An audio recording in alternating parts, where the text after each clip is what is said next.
The drama surrounding Karoline Leavitt's explosive takedown of Robert De Niro on live television captured the essence of generational warfare, political polarization, and the unpredictable power of media in the digital age.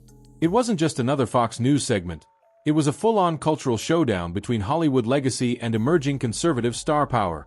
What unfolded on the Hannity stage was a collision of personalities, ideologies, and performance styles, where 27-year-old Karoline Leavitt, Trump's youngest White House press secretary, went toe-to-toe with the Oscar-winning actor who has long been an outspoken Trump critic. What De Niro expected to be a public schooling turned into a viral humiliation, and Leavitt emerged not just victorious, but lionized by her base. The spectacle began with De Niro stepping onto the stage with the swagger of a man who had spent decades in front of cameras. Dressed sharply, armed with sound bites, and backed by liberal cheers, he went straight for the jugular. He called Trump the biggest disaster America has ever seen, and Leavitt a Gen Z puppet, mocking her youth, inexperience, and faith. With the air of a seasoned actor commanding the screen, he delivered his lines with biting sarcasm, equating Leavitt to nothing more than a mouthpiece for Trump's scripts. His comments triggered a wave of cheers from the liberal audience, jeers from MAGA supporters, and viral anticipation from millions watching live.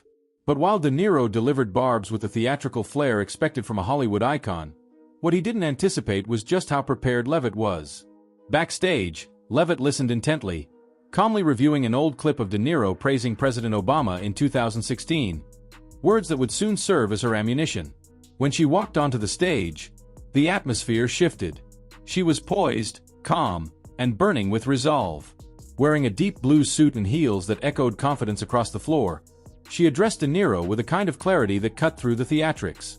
She began by directly confronting his insults, reminding him that his condescension only exposed how disconnected he was from real Americans. Then came the moment that turned the tide. A video clip of De Niro praising Obama as smart and visionary, aired live to the audience. It stunned the crowd into silence. Leavitt didn't stop. She asked the actor how he could praise Obama, the very leader whose policies Trump had worked to reverse, and then vilify Trump for addressing those exact failures. It was a rhetorical checkmate. The MAGA side of the room erupted into cheers. Leavitt's tone stayed sharp, but never shrill. She mocked De Niro's recent box office bomb The Alto Nights, which had lost $40 million, questioning his credibility to talk about success or relevance. She leaned into her own story, middle-class roots, Catholic faith, working for Trump since college, and used it to underline her connection to real Americans. Her message was clear. While De Niro lived in Hollywood mansions and preached from red carpets, she had boots on the ground, serving the people and fighting for policies that mattered. De Niro tried to push back. He pointed, raised his voice, summoned the energy of his old movie roles, and delivered lines with intensity. But his voice trembled. His rhythm faltered. He called Leavitt arrogant, a kid, a megaphone for dangerous politics. Yet his words landed soft, like punches thrown underwater. The audience began to shift. Even neutrals in the studio nodded as Leavitt delivered sharp retorts like, "I pray for strength, something you only pretend to have on screen." Hannity, clearly enjoying the dynamic, egged them on with gleeful commentary. The moment De Niro declared, "I'm Robert De Niro and she's nothing," the crowd responded not with reverence but with groans and mockery. The line that was meant to restore his dominance instead became a meme. When the commercial break hit, De Niro sat red-faced, hands shaking, while Leavitt remained composed. She had done what no one expected, stood firm, fired back with receipts, and flipped the entire stage in her favor. What followed was a digital explosion. Fox News immediately clipped the moment she aired De Niro's old Obama praise. Within seconds, #LeavittBeatsDe Niro was trending on Twitter, while memes spread like wildfire. One showed De Niro's face from Taxi Driver next to the caption, "You talking to me? Yeah. And you lost." Another paired Leavitt's "You're done" line with a still of De Niro sitting in stunned silence. Within an hour, conservative influencers dubbed her Killer Karoline, and MAGA supporters anointed her as the next generation's media warrior. But it wasn't just MAGA corners celebrating. Neutral viewers and even some on the left admitted De Niro had been unprepared for the level of rhetorical firepower Leavitt brought. A Variety piece noted, "De Niro underestimated her. That old clip was a perfect hit." Some of his own fans posted reluctantly supportive tweets, "I love Bob, but she got him." Others called it a wake-up call, that the old guard of liberal Hollywood couldn't just shout down the younger voices emerging on the right. Leavitt, meanwhile, basked in the aftermath without gloating. In her post-show interviews, she emphasized why she stood her ground. "It wasn't about me," she said. "It was about showing that people like De Niro don't get to dictate truth from their coastal castles while mocking millions of hard-working Americans." In the White House, Trump was ecstatic. He tweeted within hours, "Karoline Leavitt was fantastic. She showed Niro and the fake Hollywood crowd the truth. Very proud." It wasn't just approval, it was coronation. Leavitt was now firmly part of Trump's inner circle, no longer just a face behind the podium. Commentators across the spectrum weighed in. Charlie Kirk declared her the new star of the movement, while Breitbart called the moment a generational shift.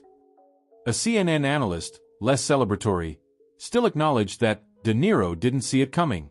He got caught in a script, and she shredded it.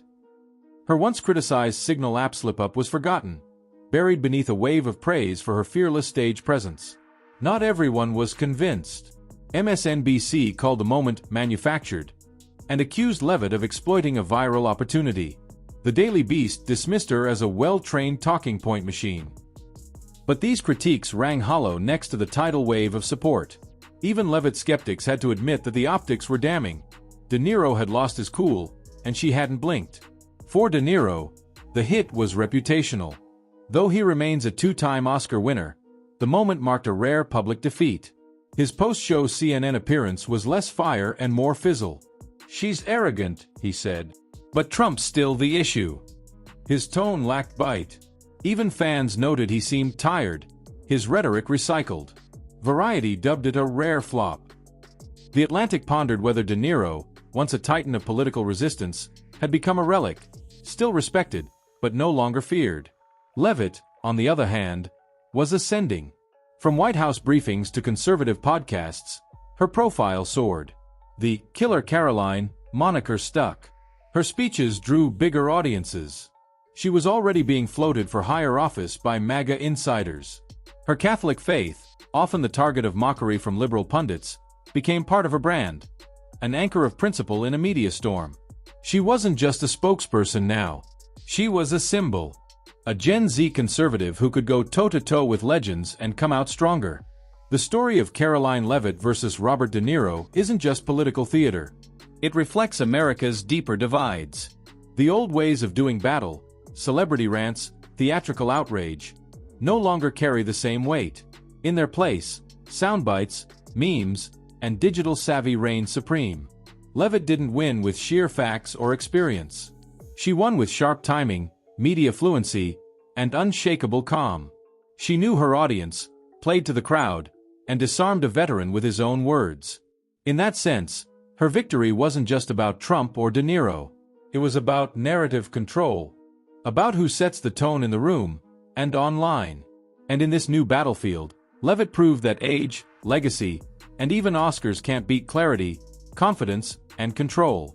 So what does this mean going forward? For Leavitt, the path is open. She's now viewed as the vanguard of a younger, bolder, more combative conservative era. An era unafraid to challenge elites, confront icons, and disrupt media strongholds. For De Niro, it's a reckoning. Not the end of a career, but the beginning of a new reality. The days of unchallenged liberal stardom are fading. And for the American public, it's a reminder that in the world of politics and media, the person who owns the narrative, who wins the crowd, wins the war.